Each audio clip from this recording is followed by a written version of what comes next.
Assalomu alaykum hurmatli guruhimiz a'zolari. Mana masjidimizda minoramizga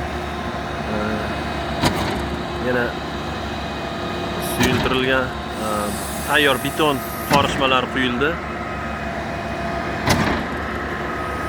Ikkala minoramizga mana